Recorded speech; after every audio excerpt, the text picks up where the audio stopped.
তেঁতা ছাড়া করলা ভাজি সেখানে এই ভিডিওতে। যা খেতে হবে দারুণ মজার। এই রেসিপিতে আমরা একদম ঘরোয়া পদ্ধতিতে বানানো শিখব ক্রিসপি ও সুস্বাদু করলা ভাজি।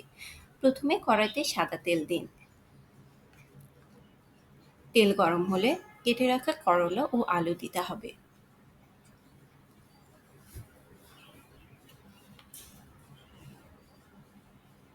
করলাটা অবশ্যই চিকন করে কেটে নিতে হবে। আমি এখানে করলার বিচি ছাড়িয়ে নিয়েছি। আপনারা চাইলে বিচি সহ করলা দিতে পারেন।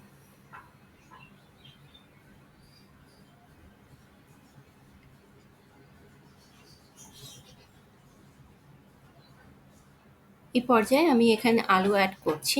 আলুটা পাতলা করে চারকোনা করে কেটে নিয়েছি।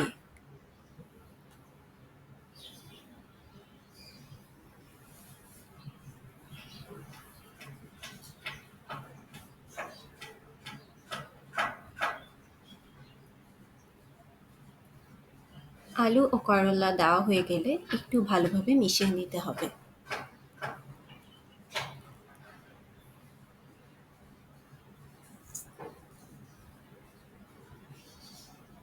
মিশিয়ে নিয়ে এর মধ্যে দিতে হবে পরিমাণ মতো লবণ ও হলুদ গুঁড়ো। এখানে আপনারা আপনাদের স্বাদ মতো লবণ ও হলুদ গুঁড়ো মিশিয়ে দিবেন। আমি এখানে কোনো প্রকার কাঁচামরিচ বা শুকনো মরিচের গুঁড়ো ব্যবহার করছি না। আপনারা চাইলে দিতে পারেন।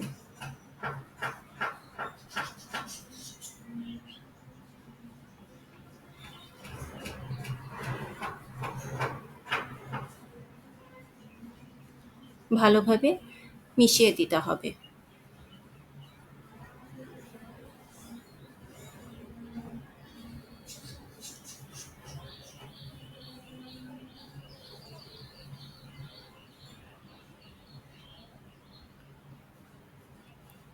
এরপর মাঝে মাঝে নেড়ে ভাজতে থাকতে হবে। চুলার হিট অবশ্যই হাই ফ্লেমে রাখতে হবে।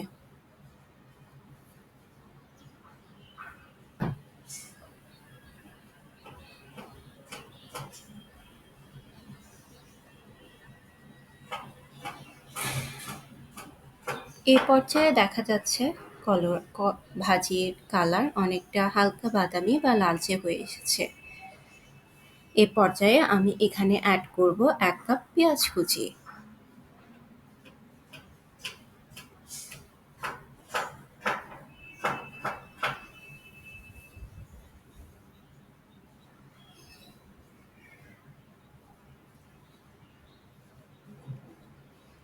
পেঁয়াজ কুচি দেওয়ার পর চুলার ফ্লেম লো করে নাড়তে থাকতে হবে। এবার একটু ধৈর্য সহকারে নাড়তে থাকতে হবে যতক্ষণ না পর্যন্ত পেঁয়াজ, আলু ও করল্লা একদম মুচমুচে হয়ে যায়।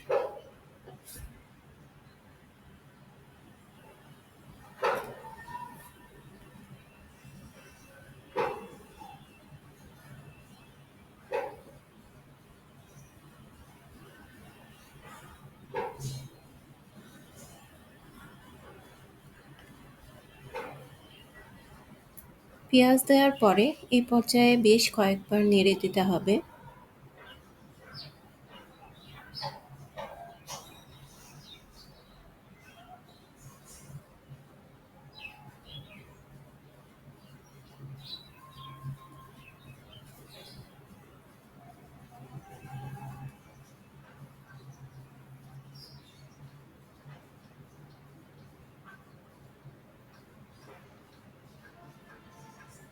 এখানে করলা ভাজিটি প্রায় হয়ে এসেছে।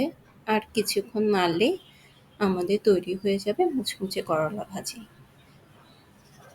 এখন আমি চুলার ফ্লেম বন্ধ করে দিচ্ছি। তৈরি হয়ে গেল তিতা ছাড়া মজাদার করলা ভাজি। ভিডিওটা দেখে একবার নিজের রান্নাঘরে ট্রাই করে দেখুন আর কমেন্টে জানিয়ে দিন কেমন লাগলো।